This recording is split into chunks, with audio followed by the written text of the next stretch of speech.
Il fait paître son bétail aux portes du désert algérien. Les moutons d'Abderrahmane, comme tous ceux de la région, ont la réputation d'être les meilleurs du pays. Normalement, à l'approche de l'Aïd, les acheteurs viennent des quatre coins de l'Algérie pour s'offrir cette viande si tendre et si goûteuse. Mais avec la crise sanitaire et l'interdiction de circuler d'un gouvernorat à l'autre, le commerce est à l'arrêt. C'est le chaos pour notre activité. Nous sommes à la veille de l'Aïd et tout le monde souffre de cette situation causée par le coronavirus. Je vis de cette activité, je n'ai pas d'autre source de revenus. D'habitude, on attend ce moment avec impatience, mais là c'est la crise. À Alger non plus, l'ambiance n'est pas franchement à la fête. Sur le marché à bestiaux d'El Ouled Fayette, une banlieue de la capitale, les ovins sont moins bien nombreux que les années précédentes, comme les clients.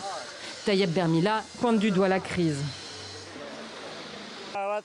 Chaque jour, il y a une nouvelle décision. Une fois, c'est le confinement général, une fois, c'est partiel. Cette année, le marché est à l'arrêt. On prie Dieu pour s'en sortir.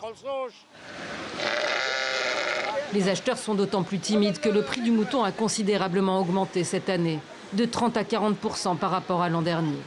Alors chaque jour, en fin d'après-midi, Hamid, père de famille, fait le tour des marchés pour tenter de trouver une bête à sacrifier dans ses moyens. Les prix ont augmenté à cause de la fermeture des routes. Le dernier des moutons coûte entre 300 et 330 €.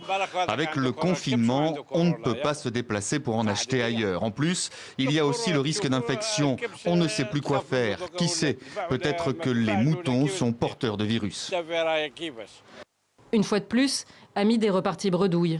Cette année, beaucoup pensent acheter leur bête à crédit. Selon la coordination des imams, cela pourrait permettre aux familles mises financièrement en difficulté par la crise de fêter l'Aïd comme il se doit.